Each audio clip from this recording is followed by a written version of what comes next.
Alright, it's time for the Analogue 3D video. In this box is the Analogue 3D, which is like a modern clone console solution to playing Nintendo 64 games. So you're able to put in the actual cartridges and the real controllers and everything and play these games in 4K over an HDMI connection. They've made it with something called FPGA, which is, you probably heard that maybe floating around with this. That's a Field Programmable Gate Array. I'm not going to pretend like I super know what that is. But essentially what I understand is that it's like a chip that has the ability to mimic the hardware, stuff of the original N64 so that things will actually play correctly. Though having it being on modern hardware, it also has some extras in there to make things run even better if you want. I think it's kind of the general idea is that it's supposed to play things kind of the way you remember them, not necessarily the way they actually were, but having the option kind of between both of those things, really. And it also applies these different filters on here. Again, you can take the filters off if you want the cleanest, direct signal you're going to get out of this thing. But they have a number of these different, options and filters and tweaks you can do to make it look like an old CRT, even though you're playing on a 4K modern flat TV. So that's kind of the big selling point for all of this. And I did pre-order one of these. They cost about, well, when I did it, they were like $250. I believe right now they're going for around $270 now. They've gone up a bit. So I got one of these, and I wanted to do a video talking about it, looking at the stuff. So this is going to be a longer video, and I'm going to encourage you to actually go ahead and look at the chapters here or go into the description and find the different timestamps to jump to different parts of the video. Because I tackle a number of things here. That's the goal. At this point, I've already recorded some of that stuff too, so we're working on it right now. So I have already actually unboxed this and everything previously, but I was just really, really excited about this. So I figured, instead of somebody who was just sent a review copy or something, a review unit, or somebody who just is doing YouTube for a job or something, I'm just a really big fan of N64. I love it. It's my favorite system. In fact, I have like 3 of these things hanging around just between actual N64s, so I'm a pretty big fan. So I thought it would be interesting to throw my 2 cents in the ring and test it as well as I can as a nobody on YouTube and see if it's interesting at all. So definitely, again, check out if you want to skip certain things, get to certain questions you want answered, or, skip around for something that seems boring. Timestamps are going to be your friend here. That's totally okay. Also, I did get the controller as well. This does not come with it. You have to order their controller separately, the 8-bit do 64 Bluetooth controller. So we'll be talking about that a little bit as well, as I mostly have been using this with this, as it was specifically designed to work with this, as I think the front even probably says. So that's also going to be part of this. So the whole scope of this is checking out this compared to original hardware and trying to play all that stuff on a modern TV, as I don't really have a CRT or a way to capture that stuff either, and a lot of people probably won't. So I think this is going to be a relatively normal setup for most people. We'll have some visual comparisons of things, talk about compatibility with the games, with the controllers, that kind of thing. That's what we're going to be looking at. So if you're interested, stick around. Jump around on those timestamps if you'd like, and I guess next we'll just go ahead and see what you get in the box.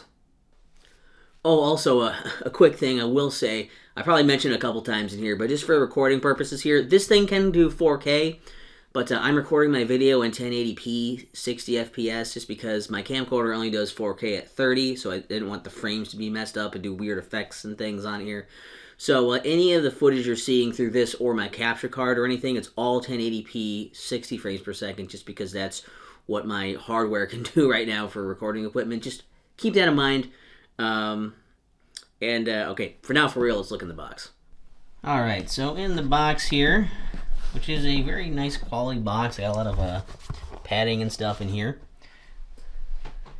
We get, of course, we'll start with the console itself, which, as you can see, picks up fingerprints really easily. It is very slick looking, very nice, sleek and modern.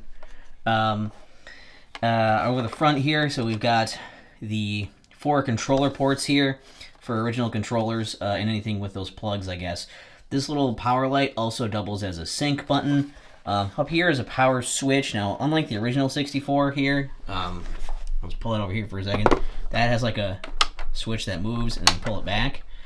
Whereas this one, it just kind of resets it back in that position. But it also has a reset button for resetting your games. I believe it's the games and not the console, but I'll double check on that and correct myself. It'll have a quick clip or something if I find out otherwise, I guess.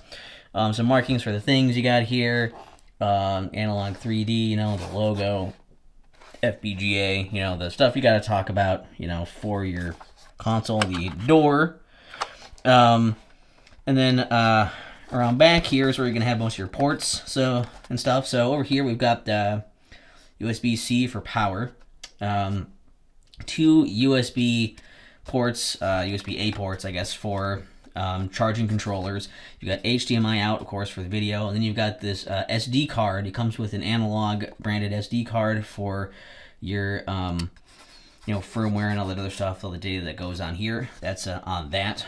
Also, the back here, you see little dots and things.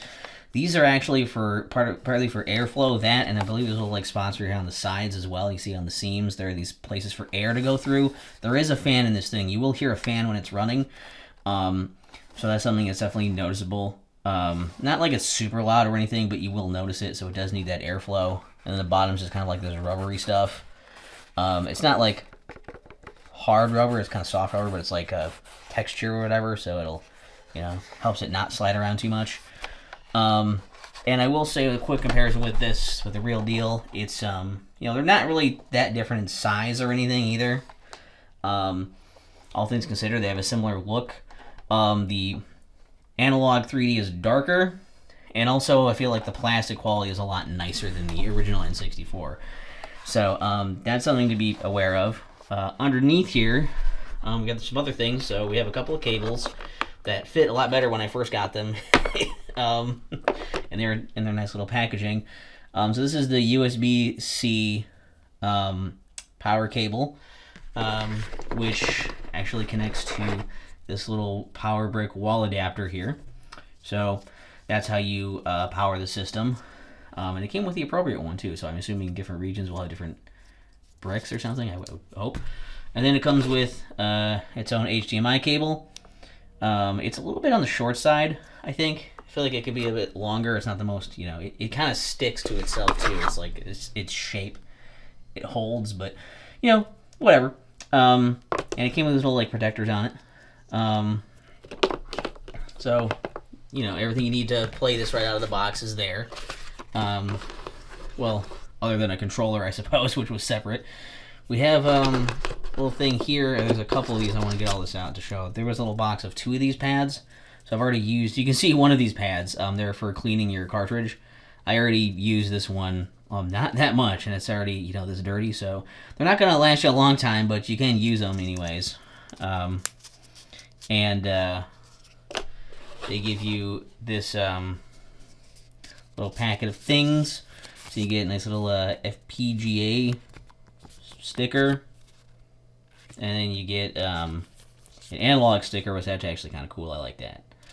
A little thing to see the quick start guide, which is on the console as well, and you just find it online. Some little tip things for this, and then that's it. Those just hide in there.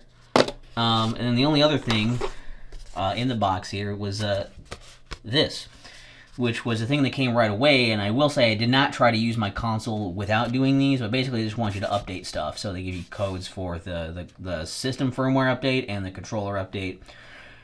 So you'll want to do those before you start. And I've already done those, obviously, but to give you a kind of a look, an idea of what that looks like to actually do this for the first time right now. Alright, so we're going to go on this whole update process here a little bit. And again, I got the links already pulled up from this piece of paper and QR codes if you need them. So there's those. So first off, for the firmware, you got to take this SD card here. It is an Analogue branded SD card. I don't know how well it's going to show up on camera. But that is the the card. And I don't have an SD slot, so I'm just going to put it in a little reader and put it in my computer. There is another option for that. If you go here, because they'll have a little thing here to say, to the guide for updating firmware. So if you go there, it takes you here, and it shows you these two different methods to do this. So you don't have to do it with the SD card. If you can't, you can always just plug the console in and do it this way, just leaving the SD card in there. But that is significantly more steps. You can see you got to do a bunch of things with the buttons and stuff. So that's a lot. So I'm just going to plug in my SD card like this. And then basically, as you can kind of see there a little bit, you go here, you just hit to download this. This is the version I believe I have right now. So we're going to open that back up and say yes. That is the version I actually have right here. So I do have the latest version of that firmware on here. So we're gonna just gonna close that for now, because all you would do is basically download it, move the download into here, and just in this main folder. The root folder means the first folder here, which I had to Google because I'm an idiot. But then there's the controller. So I'll unplug this, and then for the controller, what you do is have that here, and I have the cable plugged in, so you just have that. You just plug the USB end into the computer. So I'll do that, just so I have it connected. For that, when you scan the other QR code, you go here to get their software, so you just download whichever one you need. And I've already got that. So then you open up the folder for that, which is this folder. You see up here is this folder downloaded. And you go into here. And then the actual software is this one down here that says it's the application. So you click on that and open that. And it is, so give it a second. And then so it's detected the controller. So you can go down here and be like, oh, update. And I actually, you can see I have the latest update here, it looks like. My current firmware is that, so I already have it, so it's good. So you would just hit update and it would do it and then tell you when to disconnect it, so you have that. So that's really all that is. So one other thing I wanted to show as long as we're here, because like basically once you do this, I will quickly say that, yeah, on the first boot, it will then have a little screen that's like, oh, updating when you turn the console back on. And it'll update that, and then once it's done updating, you'll just be able to use it like normal. So there's that. But I'm going to plug this back in because we're going to do one little extra thing here. Is that you may notice that during this the footage and things that we're looking at stuff from footage from earlier, I have all these icons and things. Out of the box, you won't have any icons for all the games. It's just like a blank console looking things. So like if you want to get actual cartridge art on the little images in the library, I mean, it may be added in a later update or something, but they actually on the guide themselves, if I can find that, there's a part in the guide that actually says how to do this. I don't have the page handy. Just go to the manual here.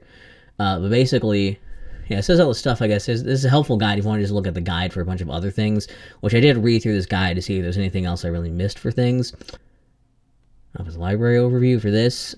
Basically, the library also supports community-generated cartridge label artwork. So for the best experience, we suggest adding these images to the SD card. So I think some reviewers already had some preloaded onto theirs, and I found this. People are saying like, yeah, you just go here. It's github.com/retro-gamecorps/analog 3D-images. I can maybe link this in the description if this works. I haven't tried this one yet. Obviously, this one's new for me. So basically, all you got to do, it looks like, is you download it, and then it says they're given to reviewers. You download it, and then you just throw it into root library N64 images, and it should work. So, oh, download is in a little 3-dot menu over here. Let's try that. I have this, and we'll open up our other folder here. So in here, we need to go into the root, then go into library, N64, images. And then in here, we'll just take this little feller, just kind of slide that over into here. And that should be all we have to do. And we'll see if that works. And well, look at that, we did. Yeah, that's cool. It does work. So if you want to do that, I'll put that link in the description. so you can go get your cartridge art. Alright, so this is what it's going to be like, just to give you an idea of the startup here. So once everything's all updated and ready, you turn it on here. Obviously, I've already done the updates. You won't see it on here. You have to look at my old video or something for that. But to see how long it takes for this to actually boot up, it doesn't do it immediately. But it's got a little bit of startup here. And here we are. And it starts you off in the menu here. So we'll get to that in a second here. Just want to look at some of the settings over here quick.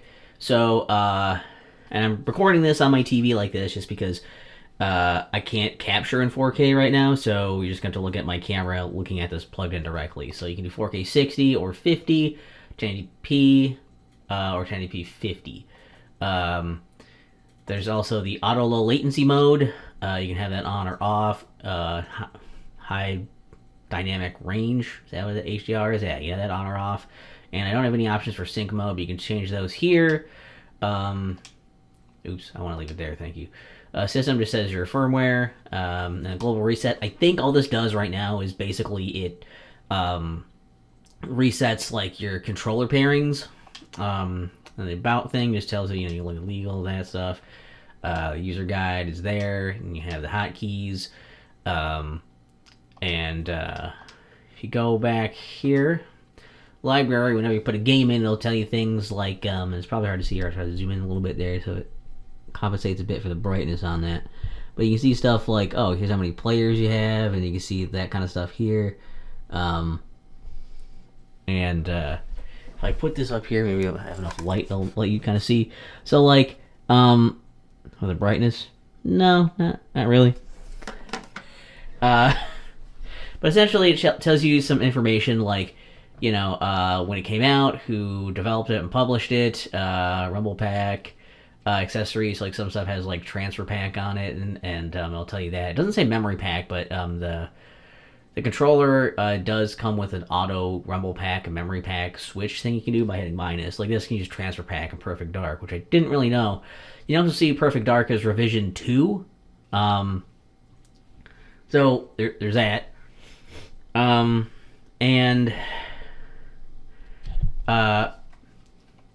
Basically, whenever you put a cartridge in, it tries to find this, and you can see also it says added and playtime. We don't really have anything on those yet because the operating system does not have those here yet. Those features are planned, so I'll talk about that stuff later when they are here. Just like things like screenshots and save states and stuff, I believe were teased. They're not here yet, so there's not much more you can do here. You can remove cartridges, which you mainly want to do if, like, for example, if I kind of lazily put this in, maybe it'll let you see that. It doesn't know what it is. Unknown cartridge. Well, that sucks. But now I can remove that because I'm like, well, I don't want that. So let's remove that. And now let's see if we can get it to go for real. Because it is still picky, like a real N64. And if you move around or whatever, go somewhere else, you're like, oh, what game is it again? You can hit B, and it'll go right to it. Sorry for like other option things here. So we'll get into some of this in a bit. But hardware, you can do an expansion pack or not. If it actually needs an expansion pack, then you will have to leave it on. We'll let you change that. Region, you can have an auto or PAL or NTSC, so this is region free. Then you have stuff down here, which I'll go into in a bit with the actual game active, so you can see these things change. But of course, if you change any of these, you can always go back to reset to defaults. I'm also just the overclocking and original hardware stuff. I will show some of that with the game as well, so we'll get to those. And then display modes are the main things there. So we're going to get to all those. So first we're going to check out Banjo-Kazooie and play around with all the different looks. And then after that, probably check out Turok 2 for the overclocking stuff. And then I'll give you some more actual visual comparisons between some different... the different things. The different whatever. Like visual comparisons between the Analogue, 3D, and other ways to play this on modern TVs. So...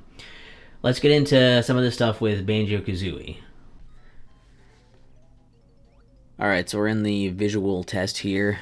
This started with the quickly thing. I accidentally switched my controller pack and my rumble pack thing there on the analog controller, so that's an example of that you can do. Then it starts off here, you got the BVM, what we started with, then we can switch to PVM, That's like it's like broadcast video monitor and then professional video monitor or something like that. Presets for those.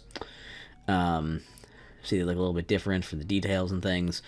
They're high-end things. CRT is more like what you'd probably have for your, I was gonna switch on the fly for your like computer or your TV at home. Switch to scan lines. You can switch these on the fly down there at the little menu. Clean is gonna have you no filters on that. It's just gonna be straight up the image without any of those things processed on top of it. So those are the basic presets.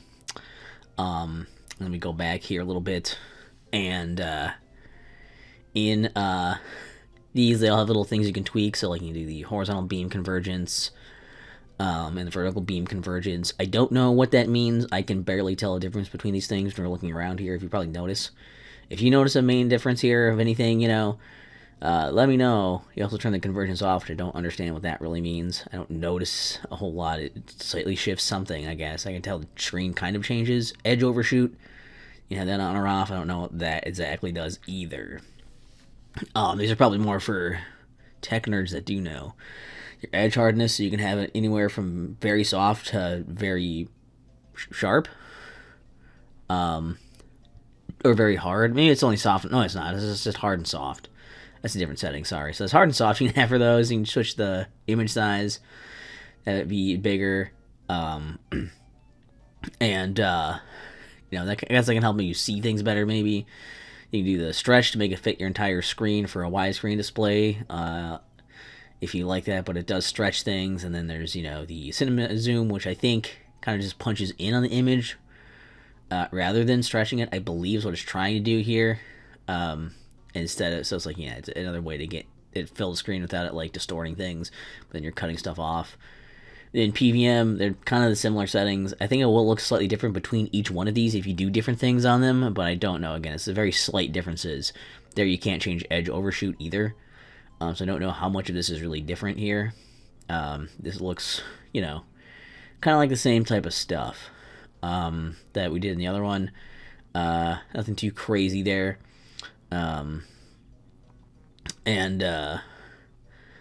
The CRT, again, similar things. It's just a slightly different flavor of that. You can tweak these things to your liking. The idea is that you can kind of tweak all of these to whatever, looks best for each game. Some games are going to look better with certain settings than other ones, depending on, do you want it to look authentic? Do you want it to look the way it did before? Do you want it to look as clean as possible? Like, what do you want out of it? And what do you want it to do? So having that kind of freedom is pretty cool to have all these things. Scan lines. Again, this is probably one of these, like, doing less things. They're just, like, kind of throwing scan lines on top, which is what a lot of things like to do now in more modern stuff. And then clean. I wasn't done doing that yet, I think. But, clean. This is where you're going to get the most clean image out of it. So you're not putting any of those things on there. You have different things you can still kind of tweak to how they're giving you the clean signal, but they're just not doing anything. Like these, I can't really tell much of a difference between these, a whole lot. But they're all making things look very much like, they're not smoothing or doing other like stuff to it or whatever. They're trying to make it more like, okay, this is just, you're looking at the stuff. The gamma transfer, I don't know what that is either. There's two in modern. I feel like modern, I like the color a little better, but it's what you want it to look like, what you feel like is the most good looking or the most correct. Sharpness, this is what I was talking about. Sharpness can go from very soft to very sharp. You can tell when it's soft, things are, yes, they are soft. They're very, they're very, like, blurry, whereas sharp can make it very jagged and defined, like that. And then you have image size and image fit again, and then there's other settings I think we're going to go over to here with the hardware. We have the video processing. So deblur, we can turn that off. See stuff with that. So things are kind of blurred again if you have it off. So I turn the deblur back on. Then the 32-bit color only has off or auto, so I guess some things probably don't have 32-bit color, but this gives you a lot more color, and like you can see there's more detail with that too. Like I definitely noticed that change. Adds more color to it. Disable texture filtering, so now that they aren't filtered, so now they're even, this makes it look like a PlayStation 1 game, I feel like, with how sharp things are. everywhere now. You can see lots of pixels and everything, but it looks sharper but pixelated. And you can disable anti-aliasing again, so just things just kind of are very, very, very sharp. It kind of looks like a mosaic, but it is about as sharp as you're going to get out of the image out of this thing. So yeah, those are just all those settings there. Checking out just all the level of control that you have and what you think looks good, what you want versus, what you don't. Alright, so before we really get started on this whole visual comparison thing, just a few things to say here about my capture methods. Some of the stuff I'm doing for the original N64, I'm plugging in with HDMI, so I need converters for that to play on my TV, as I don't have, an older TV to really compare that to or anything, or capture equipment for that. So, for the N64, one of the things I'm using is this Super 64, which will convert and upscale up to 480p. Then I've got this Hyperkin 3-in-1 HD TV cable. This is a more common kind of converter and upscaler that brings it up to 720p. Of course, we'll have the actual Analogue 3D hardware itself, which can do either 1080 or 4K. So, I mean, there's that. And Nintendo Switch Online, their Nintendo 64 games, which, run through the Switch and everything. So they run at, as far as I'm aware, those are going to be 1080p also. So there's those. And as far as actually getting my footage and all, I'll be capturing these things with my Elgato HD60S, which captures in 1080p 60 frames per second. So this is where all of the direct captures from all these things are going to go, because they all have HDMI, that. So, and that's where you're going to be seeing those things. But before we get to that, for the very first round of these comparisons, I'm actually going to be just recording with my camera. So that'll actually be the 4K settings, even though the camera itself is going to be in 1080p 60. So you just get kind of an idea of what it looks like to the human eye to some extent, just in case there's any weirdness for that. So sorry I don't have a 4K 60 camera for that, but this is the best I could do. So hopefully it looks okay. So let's get to those visual comparisons now. Okay, for the direct camera test here, my camera is shooting in 1080p 60 frames per second, just shooting the TV screen. Just to give you an idea of what this looks like, since the game is in 4K, I just wanted to see, how you would see this in some sense with your eye, I guess. It's the best I could do on short notice. Just a bit of a different visual test. That's not the capture card like the rest of this is. The Super 64 does kind of stretch it. And it's a little bit soft, but the colors are very vibrant in it. Whereas the Hyperkin, I think, is a little better because it's the right aspect ratio. I think that looks good. Yeah, I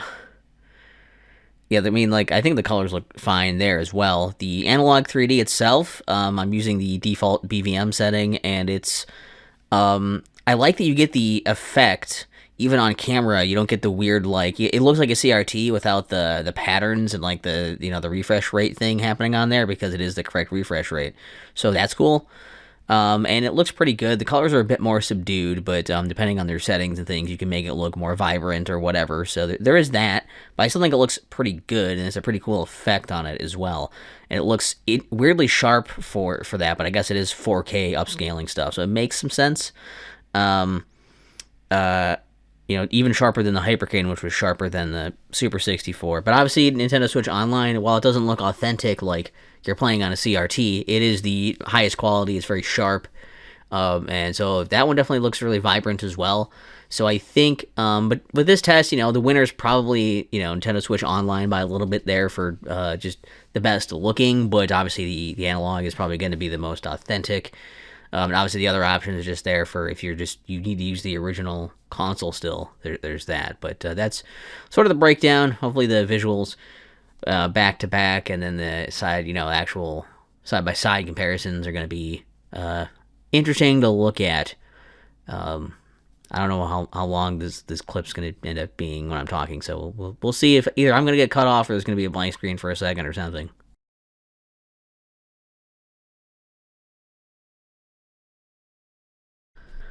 All right, pardon my voice, but for this next one here, I recorded basically the same things, but with my Elgato HD60S capture card, which captures in 1080p 60 FPS. And I recorded Mario Kart 64 for this, as you can probably see. So just comparing these four things again.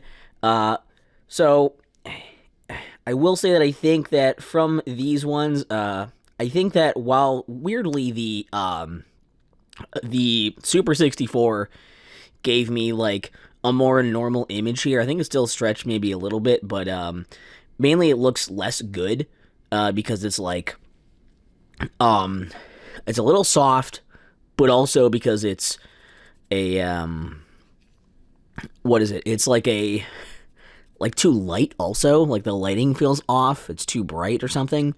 So that's weird. And the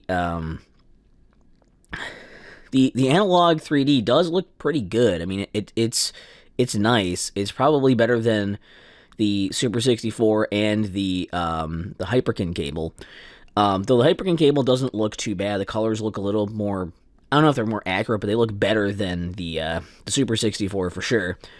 But as far as like getting that nice high resolution crispness, yeah, the Nintendo Switch Online still kind of stomps all of them. So while it's not as authentic, it looks very good. That's more or less my comparison, I think, there. And I guess, I don't know how long this clip is going to run, but there's also a weird thing I had to do with the Super 64 to get it to work. It was really not liking my setup for some reason. I was trying to record all these in the Elgato software, and it just was not having it. I had to record that one in OBS for some reason, which may account for it looking slightly different as well, at least as far as the lighting and stuff. But to look at what it looked like when I tried to use the Elgato software, I got this lovely mess that should be on screen right now. And I mean, it's I don't know what it was trying to do, but whatever it was, it definitely was not working. So maybe not the best compatibility with that capture card, but all the rest of them seem to work just fine. So it's really just the Super 64 that had the issue. All right, this comparison is using Ocarina of Time as the example here, the opening title screen, kind of just visuals there. I figured that would line up well. I'm comparing the Analogue 3D running its clean setting. It's just the defaults of the clean setting, but trying to give you a clean picture on there. Versus a Nintendo Switch Online version of the game, because I figure that's probably going to be pretty clean and crisp as well. So I thought it would be a good comparison. There are only a couple of real noticeable differences, and even then it's like not super noticeable, I guess, but like as far as like the way they kind of like look for visual imperfections.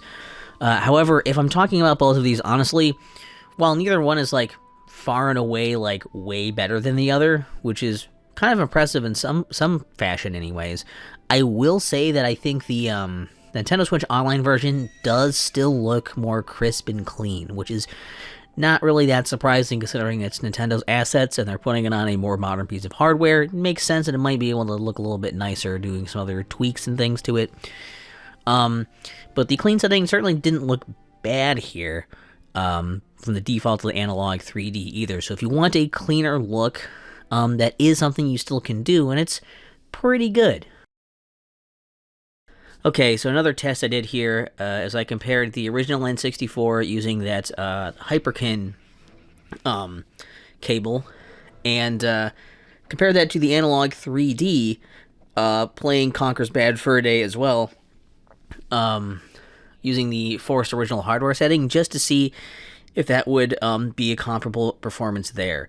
And from what I can tell here, it actually seems like the Analogue 3D does run it, I think, slightly better. It's not hugely different, but it does seem to be running a bit better, even on forcing original hardware. So there's that. I'll also say that like it's not really about this necessarily there, but visually, I will also admit that there are definitely some effects missing from the Hyperkin cable, like the lightning effect in the beginning there.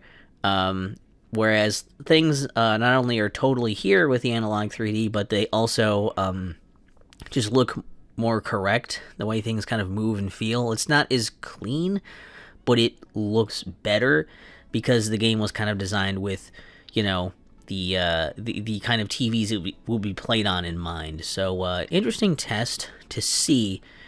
But they do perform pretty comparably, not 100% the same, but most things are going to be pretty imperceptible unless you're doing like a side-by-side back-to-back thing like this.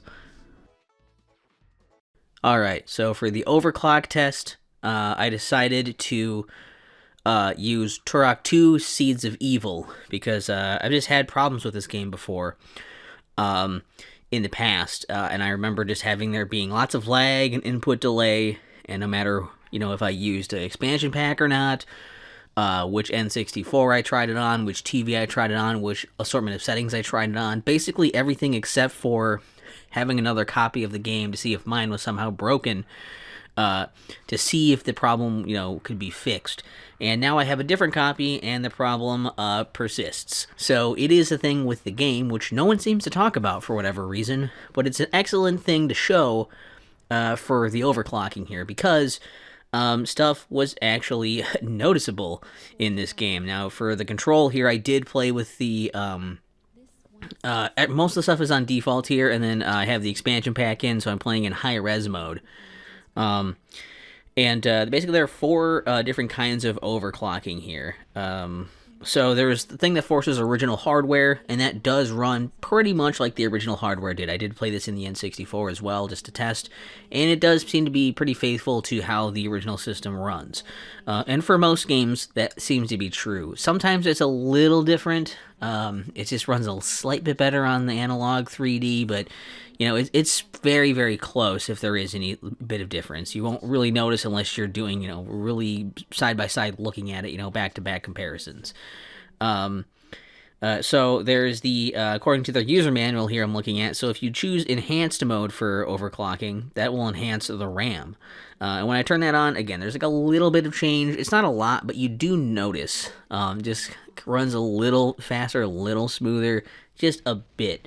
But there's still a lot of slowdown and input delay. Enhanced Plus enhances RAM and overclocks video.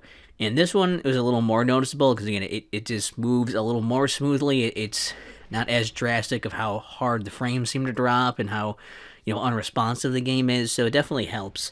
And Unleashed enhances the RAM, overclocks video, and overclocks the CPU. And that's actually... That's very good. That seems to be the most impressive change where, yes, I could actually kind of run through explosions and things, and like while it's still noticeable that the game is like slowing down a little bit, it's far more subdued. You're not going to get it into the territory of like the remaster of this game or anything like that. It's not going to do miracles for it. But for games that have noticeable slowdown, you are going to probably notice that it just doesn't do that as often. There's a lot more just stability in what you're doing. There's also the auto mode, which it defaults to, and auto basically just has it's a per game preset thing that kind of picks whichever one is going to give you the best enhancement without potentially breaking something, because sometimes the timing of stuff can be off with overclocking, and things won't react appropriately, you know, stuff might not sync up or whatever. There's little like anomalies there, so and also, again, this isn't going to, like, you know, make your games like, you know, remasters on modern hardware or anything. It can only do so much. There are limitations for each game. So some games that perform pretty well already, you know, they're probably performing at their max capacity that they were designed to do. You're not really going to notice much of a difference, aside from maybe, you know, a little bit less for, like, you know, loading or something, or, like, you know, things are swifter transitioning to stuff. But it's more so in games where you do notice that there's slowdown. It could make some of these games that are painfully slow and awkward more playable. Unfortunately, it does not get rid of the input delay in here. That's just something that I guess that's baked into the game, which is very unfortunate. But it still is a lot more playable like this for Turok 2, at least, than it was without this stuff. So there's that. I still say get the remaster instead, but it's something. It's something to consider. Alright, so it's time to talk about controllers and accessories. And we're going to start, of course, with the 8-bit do 64 Bluetooth wireless controller thing that was made specifically for the Analogue 3D. And a couple things I want to show you right away. First thing I want to mention is the thing on the back here. There's a little switch that can go between S and D here. It's very hard to see on cam. But yeah, there's the D, there's the S. So you need to switch to D to play on the Analog, and for most other things, I believe it has to be switched to S for other systems. So you could use this on other things, though. I would imagine the only thing you'd really want to use it on other than this is, you know, probably like the Nintendo Switch Online, or like, I don't know, maybe like an emulator if you have one of those. And for like the comparisons here, one of the comparisons I have is to say that ergonomically, I feel like it's pretty similar to like a Switch Pro. I mean, like, I don't know, it's hard to kind of show these to be that similar, but I feel like with the grips and stuff, it feels similar in like weight and like shape and things. So I would say this is like, you know, if you like the way the Switch Pro controller feels ergonomically and everything, this is a similar kind of feel to that. And then for the buttons here, I have a real N64 controller, and like I don't have the appropriately colored stuff and everything on here, but like the thing is, like, the buttons are very similar.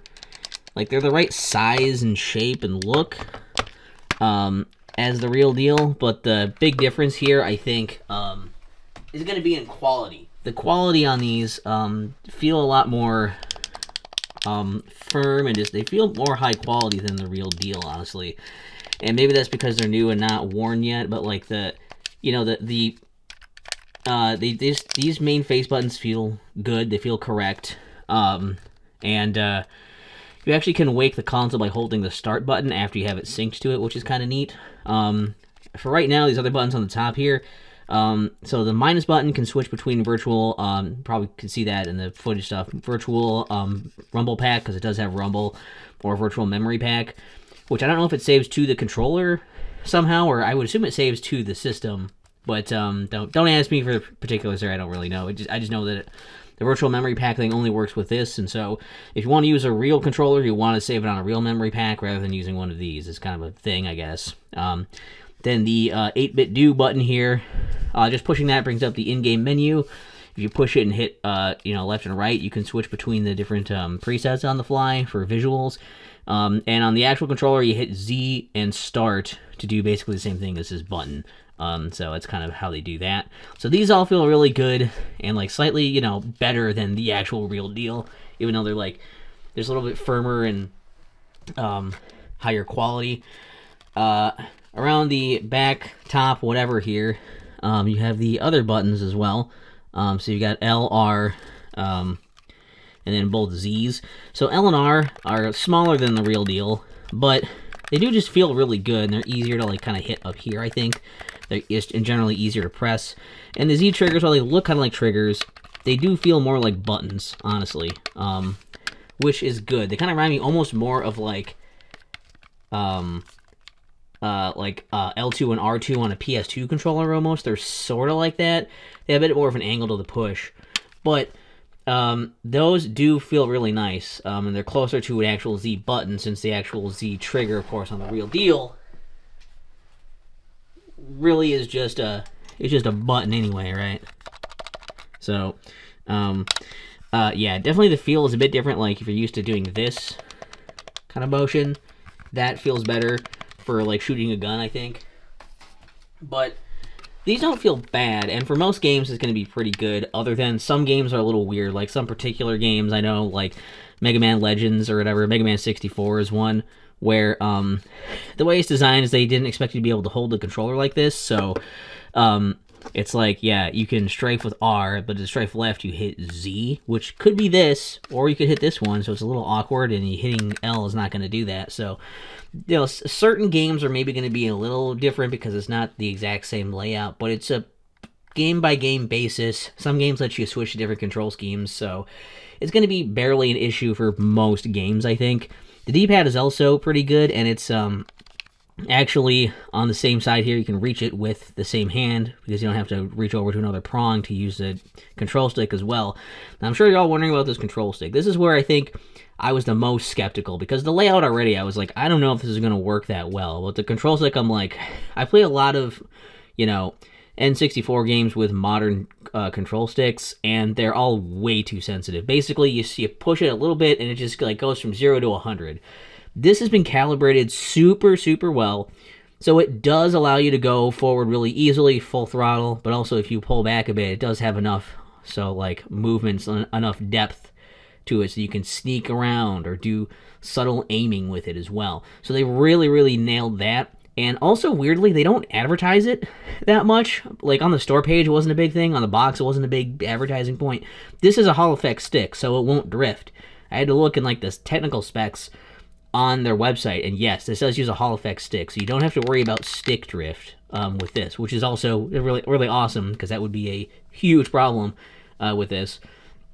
And after playing a bunch of these different games and everything, like I said, testing out like 30 games and playing a little bit of each, this is really good for most games, honestly. I would highly recommend, if you're getting an Analogue 3D, you definitely want at least one, if not two, of these 8-bit Do controllers. I would love to have the one with the proper coloring of the original classic N64 controller, but that came out after, pre-orders were done and everything, and it was here.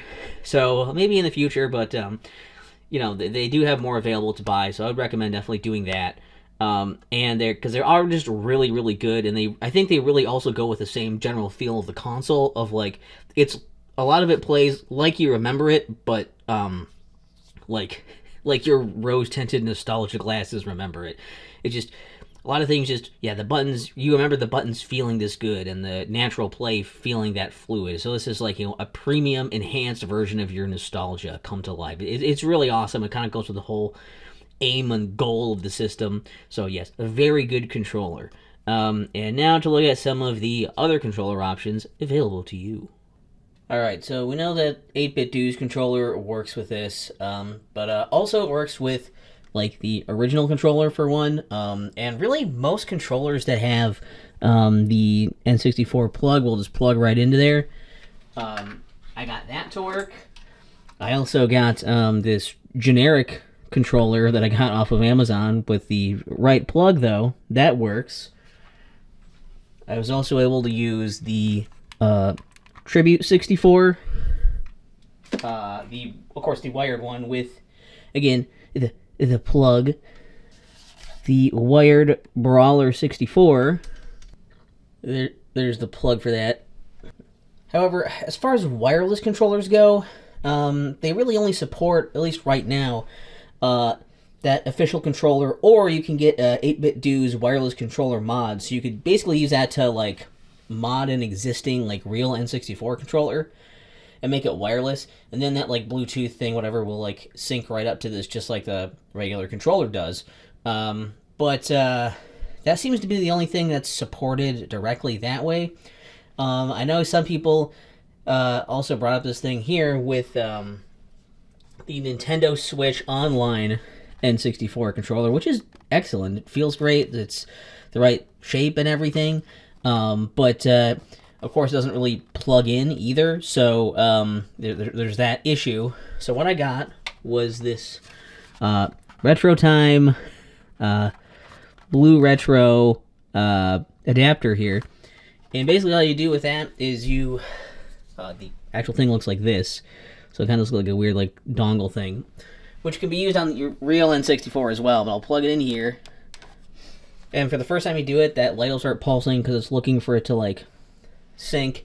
Then you just hit your sync button up here. You just hold that, then put this into pairing mode. But I've already paired it, so I can just hit the button here, and it'll find it over there. And then it should work. There we go. And now I can move around on here. Yeah, so it does work if you get that. But that adapter is, like, like, it was about 30-some bucks, plus I had to pay shipping for it, so it ended up costing about 50, and also you have to buy this controller separate. So if you already have Nintendo Switch Online and stuff, and you're like, it's kind of a luxury thing to get this and an adapter and that, but you can do that. Also, I will say that like you can also potentially hook up other controllers to this adapter, but you, I guess I don't know why you would necessarily want to. I don't know how well they would work. You might have to remap them and all that. I didn't go testing everything with that. But yeah, I couldn't get it like the Xbox controllers and stuff to connect. I did try some USB stuff because, like, again, I figured the wireless stuff wasn't going to work like the manual said. But USB stuff is very, like, they're ambiguous with that. In some places they mention, like, it sounds like you could use controllers like, oh yeah, use USB and you can have any mix of wireless or wired USB, whatever, and play with that. But in my experience, none of the USB controllers I tested worked. Not that I necessarily want most of them to anyways, but out of curiosity, I tried them. And the manual seems to make it sound like maybe only that's just for charging too, so it's kind of ambiguous, depends on where you look and where they're saying it.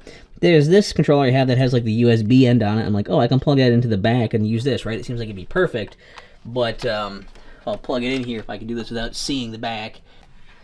Now, if I do that, you can kind of see down here there's this light, and that means that it's it found it. I don't know how well you can see that light there right now, I guess, but just turn this a little bit. There's a light on it. That means the controller is hooked up, but nothing. It doesn't do anything. So that doesn't seem to work, which is sad because this seems like the perfect controller for it, but it doesn't really work. I guess the dot was on the screen as well. So that doesn't seem to work. Though there is one other controller here that's just a really weird one. An anomaly with that is the Tribute 64 wireless. So this has two ways of connecting. One of those is this dongle thing here, which I did get working on my N64 just fine. It has the regular plug, so I can just plug that into the front, and the light goes on. I guess it didn't go the first time. So I'm just trying to sync here, and it's now synced to that. So it is connected to that now, and still nothing, doesn't do anything.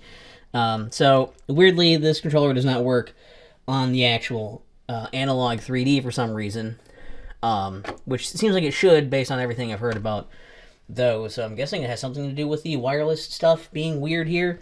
But it also has a USB thing here for a receiver, so let's try plugging that in, and I'll show you another thing.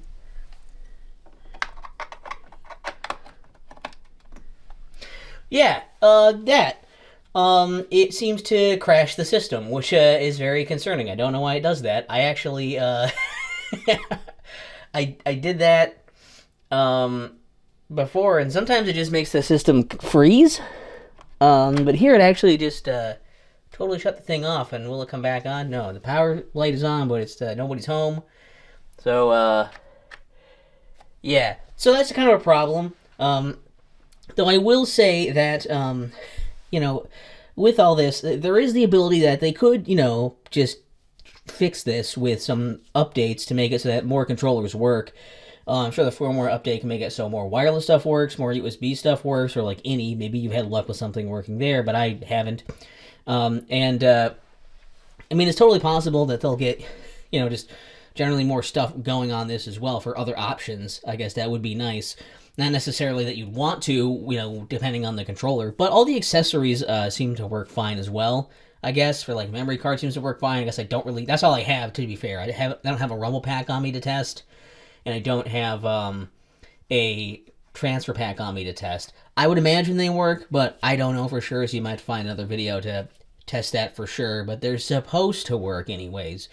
Everything is kind of supposed to. So that's my findings right now. So if you're going to get controllers, I would highly recommend getting at least one or two of the 8-bit Do controllers made for the console. I would also recommend getting one or two real N64 controllers. And if you have the money and then a Switch online anyways with the expansion thing, you could swing it. Definitely consider getting the Switch Online N64 controller with the, you know, the adapter thing to play that with. These are all nice things to have. Again, some of them are a bit luxury. It depends on what you want to do and what kind of feel you want and everything. But so far, those are the controllers I got working. No weird controllers, really. No other staple controllers for Xbox or PlayStation or anything. So these are the things I got working here. And if you have any other, you know, controllers you got working and whatever, you can always leave that in the comment for, you know, helpful tips for people or something. If there's something I'm doing wrong with this or something weird about the USB stuff, let me know. But this is where I am right now with the current firmware and all that stuff. So those are the controllers, accessories, and etc.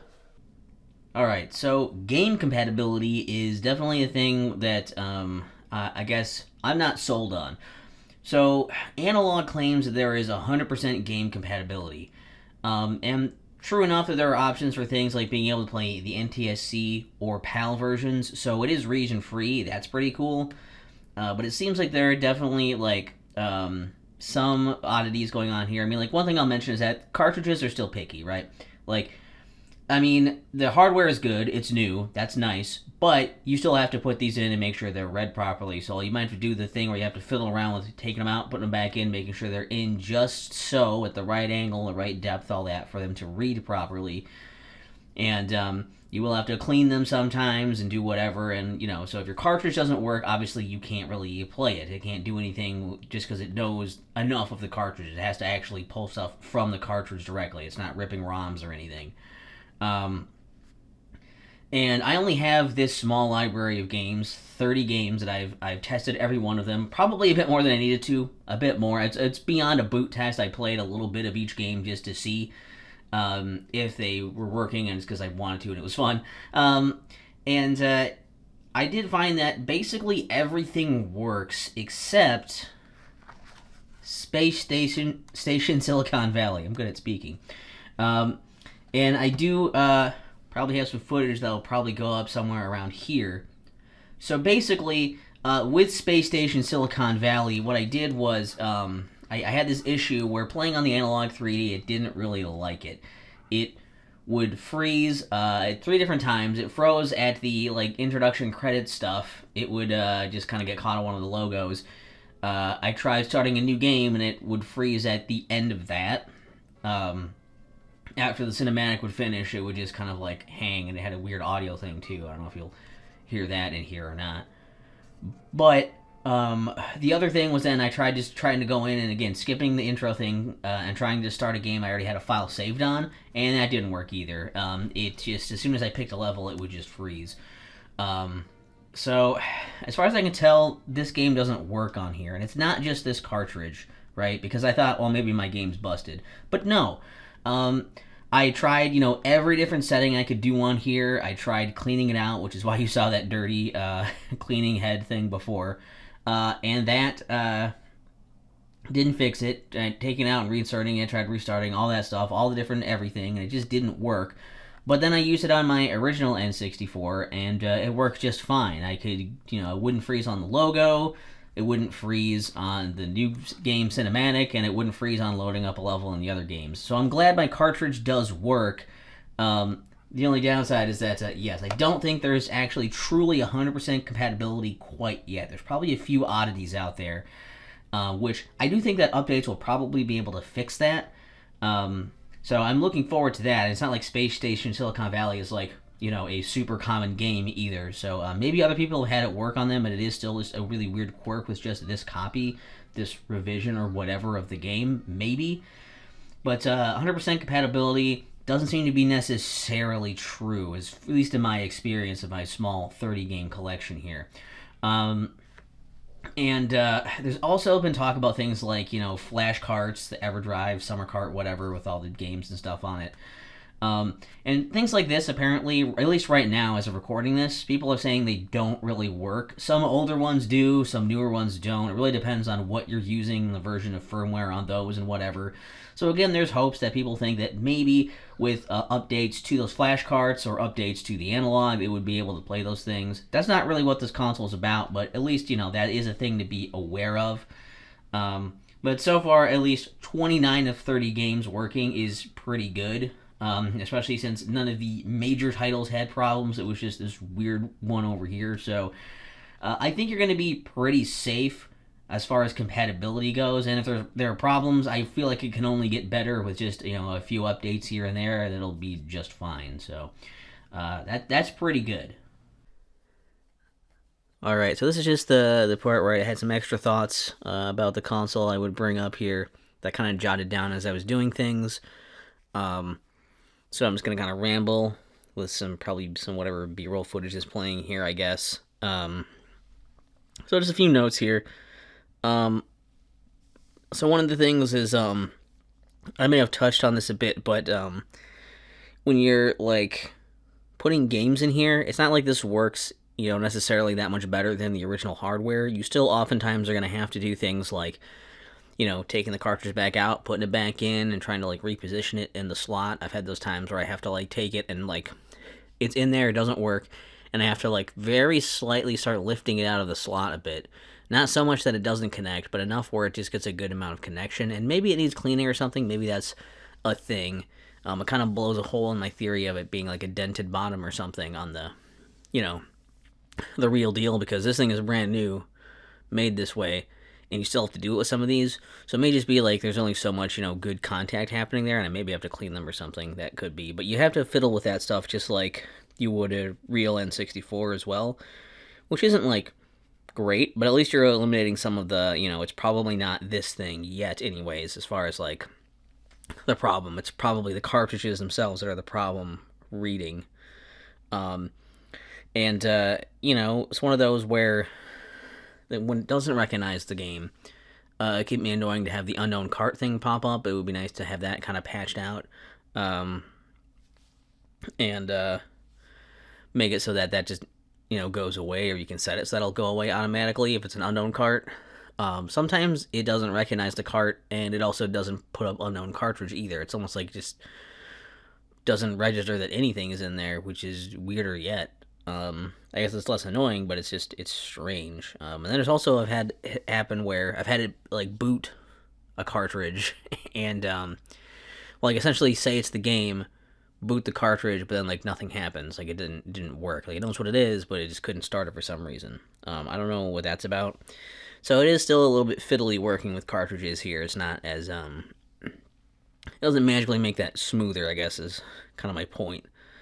I also noticed that it did some weird stuff on my capture card. I think this thing really wants 4K is part of the problem, and my capture card only does both capture and like pass through in 1080p. So there were some parts when I was playing it where there's some weird like visual like odd things happening, I guess, like weird like textures or like this weird effects kind of like going across the screen that weren't really there. They weren't there in the capture, I don't believe, either. So they just were kind of there on my screen for some reason. So it probably has to do with the pass-through and that kind of stuff. And like people online have kind of said, it seems like it really wants 4K. So while it can do 1080p, the results are probably going to be a bit better if it actually is on a 4K display. Also, it came with those little cleaning packs. It would be nice if they gave us more of those, or is there a way for us to get more of them? From when I was looking online, I didn't really see any.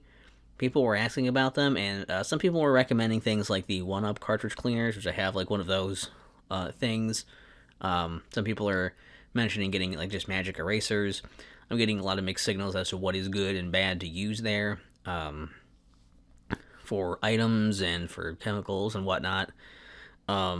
So if these things are safe to use, maybe they'll sell more packs of them in the future for us to, just buy as things. But I don't know. So that could potentially be good. I was going to briefly just touch on the fact that there are color variants right now as well. They originally came out when you could get the black or the white, but they've also now got, as the time of me recording this, they have, I think, pre-orders actually. It might be open for these, for the translucent colors. They have those. And there might be a gold one too, I'm not sure. But they have those, and then they have like the controllers to match them. So I'm not, a huge fan of the idea that I can't get those because I waited. It feels like, or because I didn't wait, because I'm like, oh yeah, I wanted to get this early on, and people who waited are going to get cooler options, but at the same time, they do cost more now. And, not by a lot, it's like $20 more, but still, like, those might cost maybe a bit more too, I guess. I don't know. They cost a little bit more, they're limited, but, like, also, I don't really care that much, because I don't really care for those colors that much. I don't really like the whole translucent thing. It's not really my thing, so I do probably, mostly I prefer the black one, because it looks the closest to the original system, which people have told me is dark gray, but always just look like black. Maybe we'll meet in the middle. it's a light black, but it's a dark gray. I don't know. Um, so I don't know if there's going to be any color variant that's going to, make me really feel bad, I guess. Um, Unless they have one that looks, visually slightly closer with like the outlines and like the controller ports and stuff. I don't know. But like I doubt they're gonna do like a Pikachu one or something, right? Like they're not gonna copy that. There is no Wi-Fi. Um, this is a whole bunch of points I put into one. So there's no Wi-Fi. It's kind of a bummer. I've heard people say that there is a Wi-Fi chip in here that it is capable of doing it, but it's just not active, and that like maybe with maybe with an update they can activate that, and so you could just get updates that way rather than having to take your SD card out every time. Which is good and bad. It's bad that it's a security risk and whatever to have it connected to your Wi-Fi, I guess, but it's would be handy to have to just know when there's updates. It'll show right away, like, oh hey, there's an update available. You can get it. And speaking of updates, I am still like I've kind of been saying too, is I'm hoping updates will improve things like compatibility for the games. Hopefully, it'll make it so more controllers will work on the thing. Just having more stuff work and adding in some of these features. Like they promise things like screenshots, maybe clips even. Save states would be cool. Like I mentioned, the auto removing those unknown cards would be a good option to have. Maybe have an update that just includes the cartridge art instead of having to go and like get it yourself. I think it'd also be nice to have some kind of way to like sort your library. Do it by like alphabetical or by year or genres or something. Like have some way of like other ways of sorting it. Maybe let you create folders. Maybe select some games as favorites, things like that to help you quickly find games, because especially if you are someone with, a pretty decent size N64 collection, sometimes just seeing the stuff on there, it can be harder to find what you're trying to find.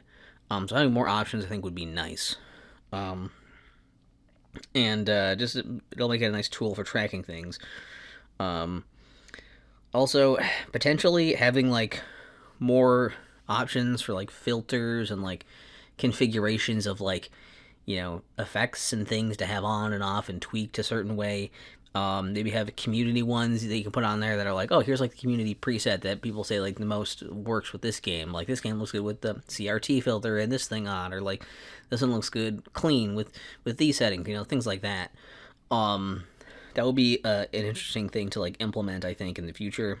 And then potentially ROMs, maybe. I don't know if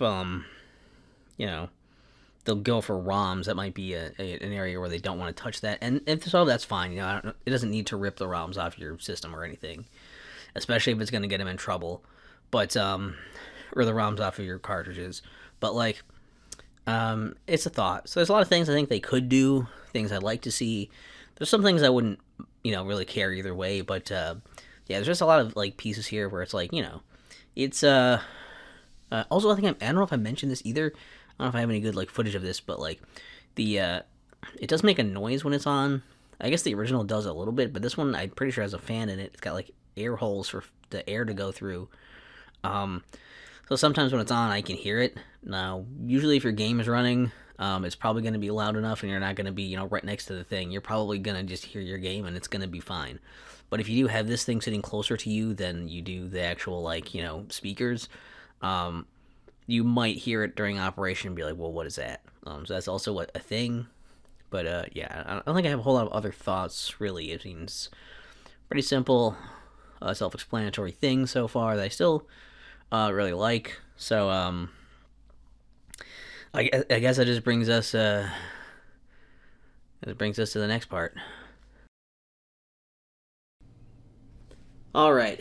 So it's time for conclusions and recommendations. And overall, generally, the conclusion here is that the Analogue 3D is really good. It does what it does very well. It's kind of like enhanced nostalgia. Its whole thing is that it's aiming to be the way you remember playing N64 games, rather than being actually what it was like. It can replicate those CRT looks. even though, that's not really what you're playing on anymore or anything, and you still do it on modern stuff. You can use this controller that's going to feel really good for most of these games, probably better than the original controllers felt when they were new. And that's all good. That's great. That's kind of what people are after with something like this. I mean, I was impressed because I saw lots of people talking this up, but I figured, YouTubers and critics and people who are being sent, these review units and stuff, I mean, yeah, they're going to talk it up. They're going to say, yes, it's a really cool thing because they got it for free, and they can also make money by making articles about it. So, of course, they're kind of inclined to be a little soft on it and be like, yeah, it's good. But no, it actually is really good. I bought this myself. I am not a monetized channel. I think it's good. Really good. So I'm very happy with this for sure. But that brings us to recommendations. And there's some things to consider there. So obviously for somebody who's a huge N64 fan, yes. I mean, like, you're going to like this. If you're already interested in this, and you're like, you either have one, you either have it or you're thinking about getting it, right? You don't really need me to sell you on it. But for other people that are maybe a bit more on the fence and wondering, I think this is for people really who do have an N64 collection already and want an easy way to play these games in a way that I guess they were intended. We'll put it that way. A lot of these games were made on the idea that it would be, masked by CRT visual stuff, and so that would only aid them in looking better. It's going to look more correct on here than it probably would on a very clean kind of display you would get out of other options. So if you're really into that, it's simple, it's plug and play. You want to just, plug my cables into my modern TV and play my N64 games and stuff on here. This is great, especially if you have an aging, potentially dying, console. This is a nice get out of jail free card for that as well. So there's that. But if you just want to be able to play your games on a modern TV as well, you don't want to drop a whole lot of money on it. You don't necessarily need it to look like it's being played on a CRT. You can just get something like that Hyperkin cable, some kind of like easy, converter, upscaler kind of thing. That was like $30, and I think that's probably a better option for, just if you're going to be casually playing, especially, and you don't necessarily need to, your system's fine, you don't necessarily need to have it be like, this premium experience.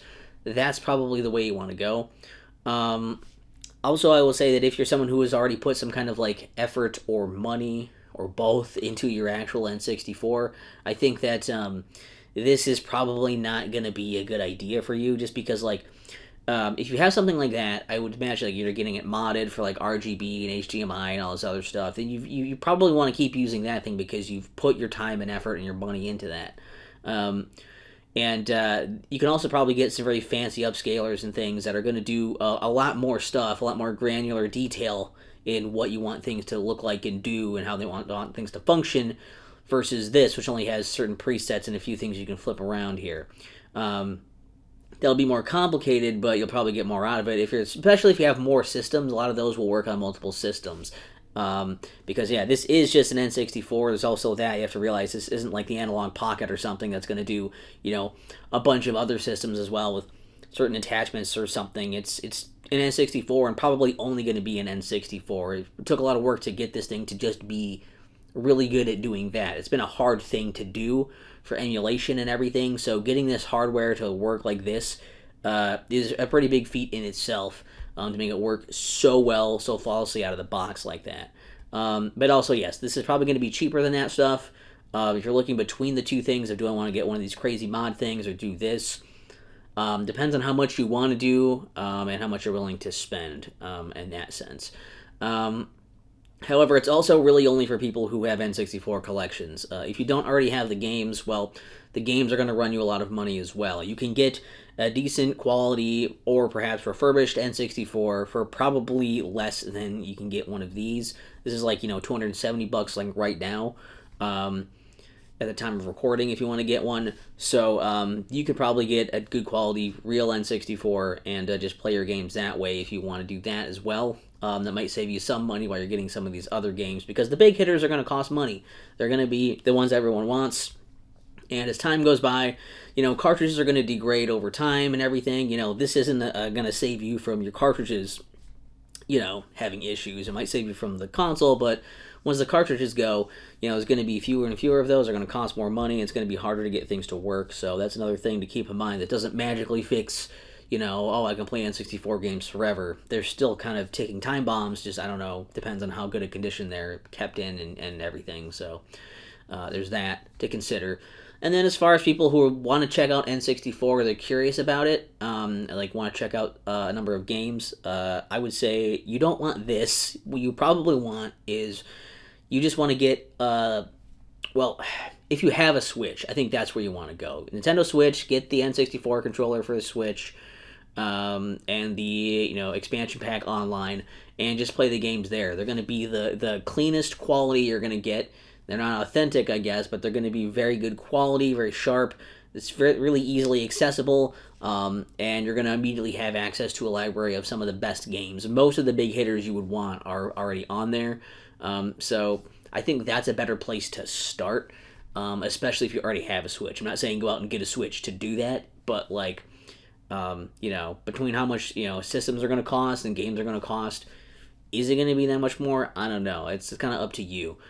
So, yeah, it's not the be-all, end-all, fix-all problems thing, but it is very good. The controller's also very good, too. I mean, I need to throw that out here, too, but I wish it came with it. But, yes, the controller still is also very good.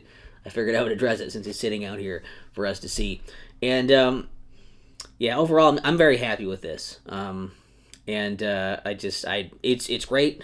I already have 3 Nintendo 64s. I don't really need another one, but I got this one. I will say that while I was making the video, I saw this ad for the M64 by Mod Retro, a similar kind of idea. So if you'd like to see me cover that, let me know in the comments. I am curious. I'm interested. I will be stupid enough to buy another N64. I don't really need. I can definitely do that. I'm the guy that will do that. But let me know. And, you know, if you thought this video was good, let me know about that too, I guess, in the comments if you want. But, yeah, the Analogue 3D is a fantastic machine. It's great. I've been having a blast with it. It's very easy to just plug stuff in and start playing, and it just looks good. It looks correct, and I really don't have any issues with it. After playing for a while, I don't even notice really the effect anymore. You know, you kind of tune out the scan lines and things on there, and you just kind of notice that the game is there, and I think that's a good thing. It's one of those where it's like you adjust to it, and it just looks right. It feels right. It looks good. Feels good. It's great. Can't recommend it enough. I had a hell of a lot of fun testing this thing out, so hopefully it was fun and interesting to look at. Also, yes, I did get this hat just for the video. It didn't show up for the beginning like I wanted to, but it's here now. So, you know, you're welcome for the hat.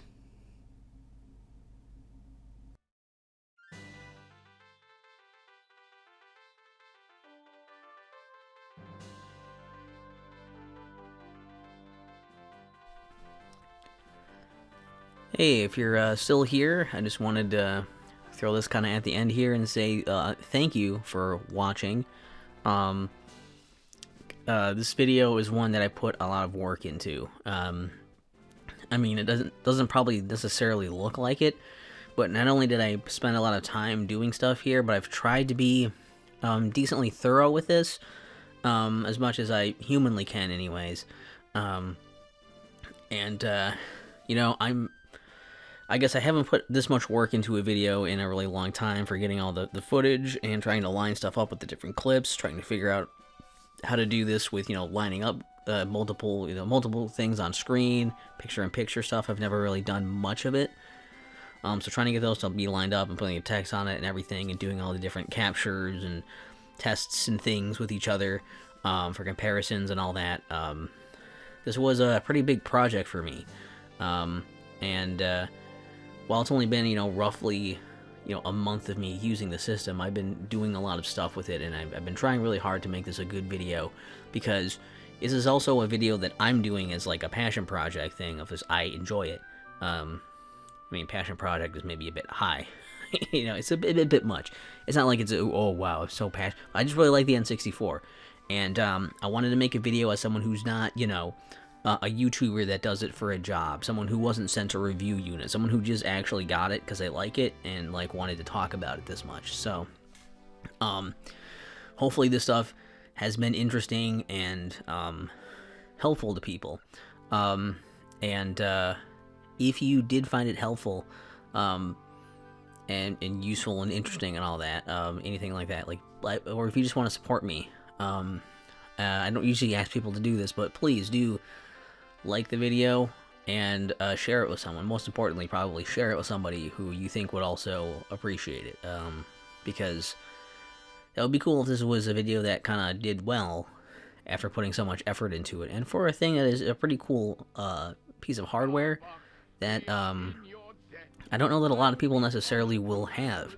I know a lot of the coverage I've seen has been, you know, mostly actual career YouTubers, so it is nice to, you know, be somebody just kind of looking at it, and hopefully that's something that resonates at home for other people as well. It is a cool system, and it's not just you know, it's not just somebody who was sent a review unit saying it. That's somebody who bought it themselves and had to wait for it with all the delays, and is just actually using it like a normal person, like a real person, you might say. So yeah, that's cool.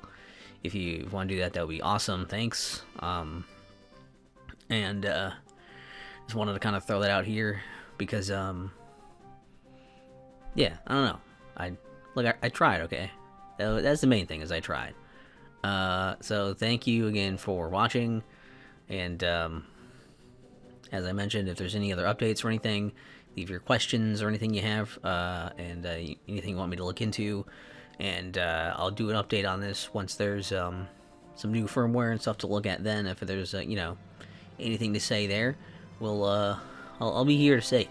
So until then, I will see you later, next time, whatever. Here's to playing more Nintendo 64 in 2026.